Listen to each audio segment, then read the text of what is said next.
कि कभी समय और हालात हमें इतने मजबूर कर देते हैं कि हमें कुछ समझ में नहीं आता है। Hello guys, welcome back to my new blog. मैं प्रिया शर्मा और मैं अपने ब्लॉग में आपका स्वागत करती हूँ। तो मैं आपको बता दूँ कि मतलब मेरी तबीयत इतनी ठीक नहीं है, लेकिन फिर भी क्या कीजिएगा, इंसान को अपनी परिस्थिति के अनुसार सब कुछ करना पड़ता है। तो शायद मेरे समय और मेरी परिस्थितियों का यही डिमांड है कि तबीयत ठीक रहे या ना रहे, आपको काम करना है। तो मैं अपना काम कर रही हूँ। तो देखिए, आज ये करेले थे, तो मुझे लगा कि मुझे करेला का भुजिया खाना चाहिए। तो देखिए, मैं करेले कट कर रही हूँ। इसको पहले मैं अच्छे से धो ली और धोने के बाद मतलब इसको मैं बारीकी से छोटे छोटे टुकड़ों में काट लूँगी। आपको मैं एक बात बता दूं कि मुझे पहले करेले बिल्कुल पसंद नहीं थे, बिल्कुल ही पसंद नहीं थे। मुझे करेला तीखा लगता था। मैं बचपन में कभी करेले की सब्ज़ी नहीं खाती थी। मेरी माँ जब भी बनाती थी तो मैं बोलती थी कि क्यों बनाई है, हमको नहीं खाना है। मतलब मैं नहीं खाती थी, मैं अचार के साथ खा लेती थी। मतलब अगर पूड़ी है तो अचार के साथ खा लूँगी, अगर दाल चावल है तो मैं अचार के साथ खा लूँगी, मतलब कुछ नहीं है तो कुछ और के साथ खा लूँगी, लेकिन करेला नहीं खाऊँगी। मुझे बिल्कुल पसंद नहीं था, तीखा लगता था। लेकिन बोलते हैं ना, इंसान को एक कहावत है कि बैस से बुद्धि आती है। मतलब कि उम्र बढ़ता है तो चीज़ों का मतलब सही ज्ञान होता है कि क्या चीज़ सही है क्या गलत है। तो फिर मुझे बाद में अभी रियलाइज़ हुआ, पता चला कि भाई करेला खाना सेहत के लिए बहुत मतलब कि फ़ायदा है।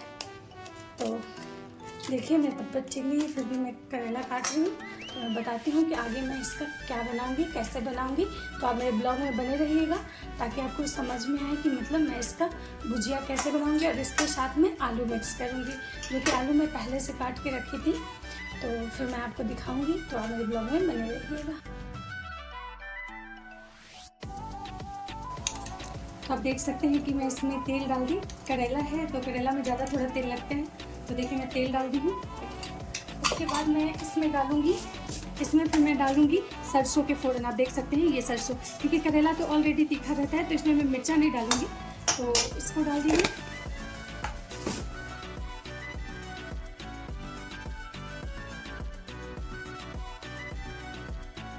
तो आप देख सकते हैं कि अब मैं आटा मिलाऊँगी।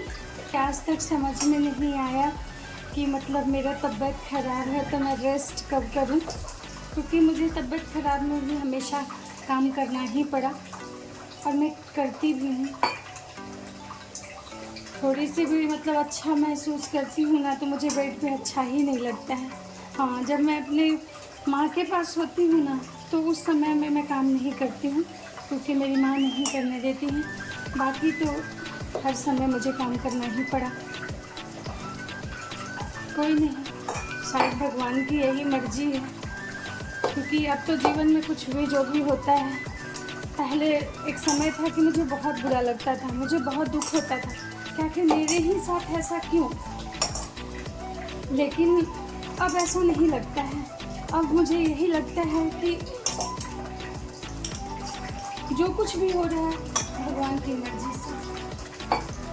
अब पता नहीं भगवान मुझे क्या क्या दिखाना चाहते हैं, ये तो वो जानते हैं, मुझे नहीं पता कि मुझे क्या क्या दिखाना चाहते हैं। लेकिन हाँ, अब कोई शिकायत नहीं रह गया। पहले मुझे बहुत दुख होता था, बहुत रोना आता था कि मेरे ही साथ क्यों, मेरे ही साथ क्यों भगवान। अब तो भगवान से भी कोई शिकायत नहीं रह गया, क्योंकि आपको पता है कि कोई भी दुख ज़्यादा दिन तक हम लोग को दुखी नहीं कर सकता है। जैसे कोई भी सुख ज़्यादा दिन तक सुखी नहीं करता है, उसी तरह कोई भी दुख ज़्यादा दिन तक दुखी नहीं करता है। तो देखिए, ये मेरे आटे मिल गए, ठीक है।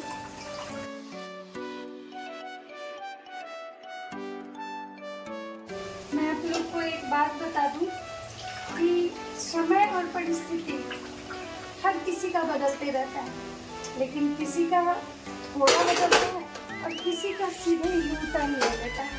तो मेरी परिस्थिति शायद वही वाली थी, क्योंकि एक टाइम था कि मैं अपने मतलब हाथ से चाय भी मुझे कोई बना के ही देता था। चाय ज़रूरत पड़े तो पानी, चाय, सब कुछ मतलब मुझे हाथ में मिलता था। मुझे मतलब बहुत दुख होता था कि मुझे इतने लोग करके देने वाले थे। और मैं सोचती थी क्योंकि उस समय भी मेरी तबीयत ठीक नहीं रहती थी, और जब ठीक रहती थी तो मैं काम करती थी, लेकिन उस समय मेरे पास इतनी सुविधाएँ थी तो मैं नहीं करती थी तो मेरा काम चल जाता था। लेकिन कहा जाता है ना कि समय और परिस्थिति तो भगवान का बदल गया है, तो हम लोग तो इंसान ही हैं। और मेरे साथ भी ऐसा ही कुछ हुआ। मेरी परिस्थिति अचानक ऐसे बदल गई कि मैंने जो सोचा नहीं था मुझे वो चीज़ें करनी पड़ी। शुरुआत में तो बहुत दुख हुआ, मुझे लगा मेरा जीवन कहाँ जा रहा है, तो कैसे करूँगी, क्या करूँगी। मैं बहुत रोती थी, बहुत चिल्लाती थी, बहुत दुख में रहती थी। लेकिन धीरे धीरे समय तो कुछ नहीं बदला, चीज़ें भी नहीं बदली, लेकिन शायद आप ये कह सकते हैं कि मुझे इस दुख में जीने की आदत सी हो गई। और आज मुझे वो चीज़ ज़्यादा दुखी नहीं करता है। जो भी काम है मैं ये सोचती हूँ कि ये भगवान की मर्जी है और मुझे करना है, मेरी मजबूरी मुझे करना है। मैं ये सोचती हूँ कि सारे काम करती हूँ। नहीं तो शुरुआत में मुझे बहुत दुख होता था, मुझे लगता था कि भगवान ऐसा क्यों किए, भगवान ऐसा। मुझे बहुत शिकायत करता था, यहाँ तक कि मैं पूजा पाठ सब छोड़ दी थी। मुझे मन नहीं करता था कि मैं पूजा करूँ, लेकिन अब क्या कर सकते हैं, होनी तो कोई नहीं डाल सकता है। जो होना है तो हो के रहेगा। और मुझे दुख के साथ जीने की आदत सी बन गई थी। तो मैं फिलहाल बर्तन धो रही हूँ। तो आप देख सकते हैं कि मैंने सारा बर्तन धो लिया, मेरे सारे बर्तन धुल गए। अब मैं दूसरा काम करूँगी। तो आप देख सकते हैं कि मैं तवा चढ़ा दी और अब मैं रोटियां भी बना ही लूँगी, इसलिए क्योंकि मैं रोटी बना लूँगी तो ही मैं नहाने जाऊँगी। रोटियां बना दूँ तो इतना जो आटा है मैं बना लूँगी इसका पूरा रोटी, क्योंकि फिर दोबारा मुझे बनाना ना पड़े।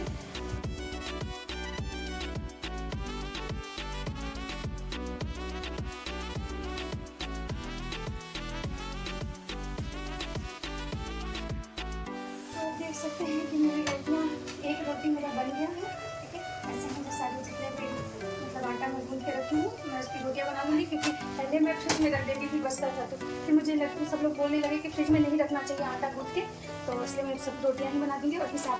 तो फाइनली देख सकते हैं कि मेरी रोटियाँ बन गई और मेरा भुजिया भी बन रहा है। और अब मैं जाऊँगी ब्रश करने। तो चलिए आगे देखती हूँ क्या।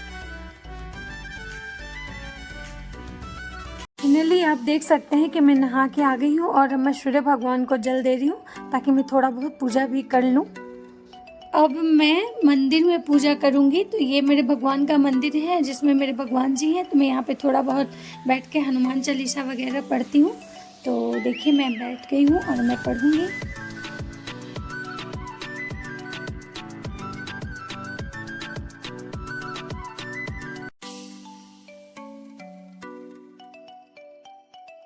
तो मेरा पूजा अब ख़त्म होने वाला है, तो मैं अब उठने वाला और मैं लेके आई हूँ। और अब ये जो टाइम है, ये टाइम मतलब 1 से 2 के बीच में मुझे भूख लगता है। तो अब यही मेरा नाश्ता या खाना जो कुछ भी समझिए, मैं इसी टाइम एक ही बार खाती हूँ। फिर मैं चाय पीऊँगी, फिर मैं सीधे रात में खाना खाती हूँ। एक ही दवाई है क्योंकि मुझे मतलब बॉडी में एलर्जी हुआ है, तो मुझे बहुत जलन हो रहा है बॉडी में, जैसे दाना दाना लाल लाल टाइप का दाना दाना हो गया है। तो जिसकी वजह से मुझे फीवर जैसा भी फील हो रहा है, फीवर भी है। तो ये वाली दवाई